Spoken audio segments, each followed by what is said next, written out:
প্ৰথমতেই মই অসমৰ নিউজ 18 আৰু ইনচাইট ইণ্ডিয়া আৰু JPB ভাৰতৰ সমূহ উদ্যোক্তালৈ মোৰ এই বছৰ নতুন বছৰ শুভেচ্ছা জ্ঞাপন কৰিলোঁ। সকলোৱে যেন ভালে থাকক, দেশৰ প্ৰগতি হওক, এই লক্ষ্যৰে মই এতিয়া ক'বলৈ আগবাঢ়িছোঁ। প্ৰথমেই কওঁ, 2024 চনৰ মই 14 ডিচেম্বৰত ইনচাইট ইণ্ডিয়াত মই কৈ থৈছিলোঁ যে দেৱগুৰু বৃহস্পতি আপোনাৰ হৈছে, দেৱগুৰু বৃহস্পতি অতিচাৰী হৈছে। অতিচাৰী মানে তীব্ৰ স্পীডত আহিছে। সেইকাৰণে মই 25 চনৰ সকলোখিনি প্ৰেডিকশ্যনে কৰিছিলোঁ। মই প্ৰায় লাগিছেই, ভাৰত পাকিস্তানৰ মাজত কিছু সংঘৰ্ষ হ'ব, সেইখিনিও লাগি গৈছে। আৰু ভাৰতত অসমত পুনৰ BJP চৰকাৰ আহিব, তেতিয়াই মই কৈছিলোঁ।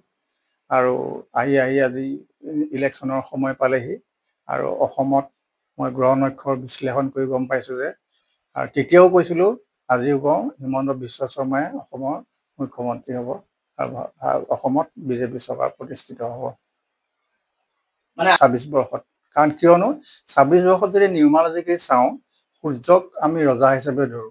জানুৱাৰী 1 তাৰিখৰ পৰা, যোৱাকালিৰ পৰা সূৰ্য 1 জানুৱাৰীৰ পৰা সূৰ্য হ'ল ৰজা গ্ৰহ নিউমাৰলজি।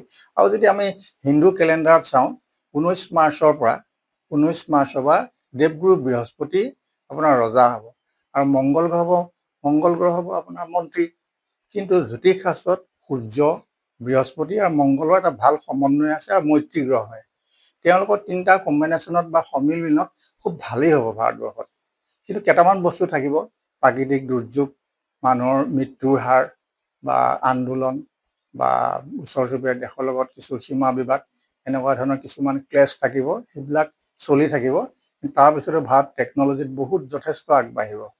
আৰু বৃহস্পতি হ'ল গ'ল্ড কাৰক গ্ৰহ, সোণৰ গ্ৰহ না, সোণৰ গ্ৰহ। মাৰ্চ মানৰ পৰা জুন মাহৰ পৰা দেৱগুৰু বৃহস্পতি তুংগী হ'ব। তুংগী হোৱাৰ ফলত গ'ল্ডৰ কাৰবাৰটো অসম তথা ভাৰতবৰ্ষত বহুত প্ৰখৰ গতিত আগবাঢ়িব আৰু মানুহে তাত পইচা নিয়োগ কৰিব পাৰিব, ইনভেষ্ট কৰিব পাৰিব, যথেষ্ট উন্নতি হ'ব। গ'ল্ডৰ ব্যৱসায়টো ভাৰতবৰ্ষত বহুত উন্নতি হ'ব। আৰু তাৰপিছত টেকন'লজিত বহুত ভাল, স্পেচ ৰিচাৰ্চত বহুত ভাল হ'ব। কিন্তু আমেৰিকাৰ ক্ষেত্ৰত এটা কথা ক'ব পৰা যায়, যাতে US ডলাৰ ঘাটি বাজেট হ'ব, US ঘাটি বাজেট হ'ব। আৰু নতুন গ্ৰহৰ আপোনাৰ সন্ধান পাব। ভাৰতৰ লগতে গোটেই বিশ্ব দৰবাৰে নতুন গ্ৰহৰ সন্ধান পাব। স্পেচ টেকন'লজিত বহুত যথেষ্ট আগবাঢ়িব। আৰু 2026 বৰ্ষত অসমত হিমন্ত বিশ্ব শৰ্মাৰ মই original date of birth time মই নাজানো, কিন্তু তেখেতৰ শুক্ৰ গ্ৰহটো তুংগী হৈ আছে। আৰু তেখেতৰ যিদিনাখন শপত গ্ৰহণ কৰিছিলে, সেই কুণ্ডলীটো মই জানো। তাৰ আধাৰত মই আকৌ সেইটো মই আপোনাৰ 24 চনতো কৈছিলোঁ। আৰু এতিয়াও মানে 26 চন অহাৰ আগতেও মই কওঁ, 26 চনটো কালিৰ পৰা চলিবই।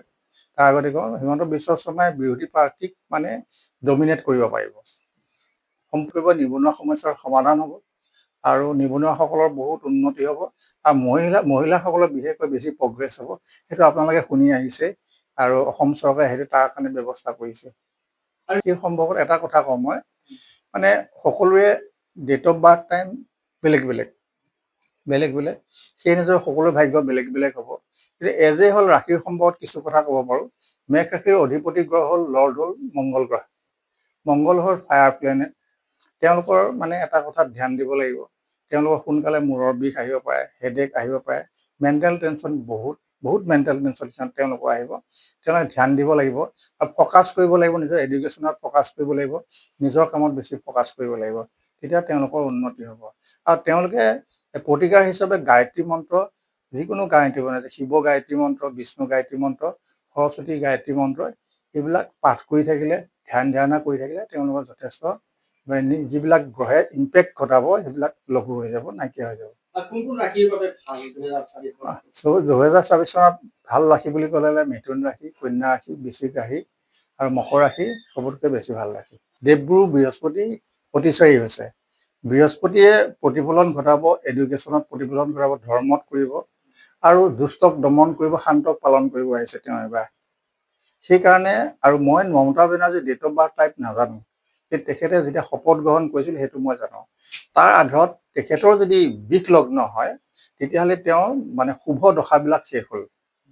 এতিয়া কিবা এটা বেংগলত ঘটিব, অঘটন ঘটিব মানে মমতা বেনাৰ্জীৰ অঘটন ঘটিব।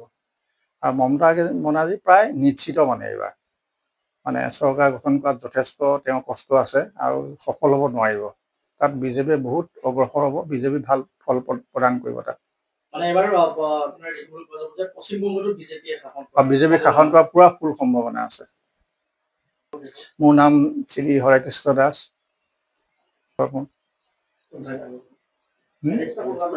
মোৰ Phulbari, Morigaon, ward number 4, doctor Harekrishna Das. 9854811517 এই নম্বৰত মোক মানুহে কল কৰিব পাৰিব আৰু বিভিন্ন ৰাশিফল দেশ বিদেশৰ কথা জানিব পাৰিব।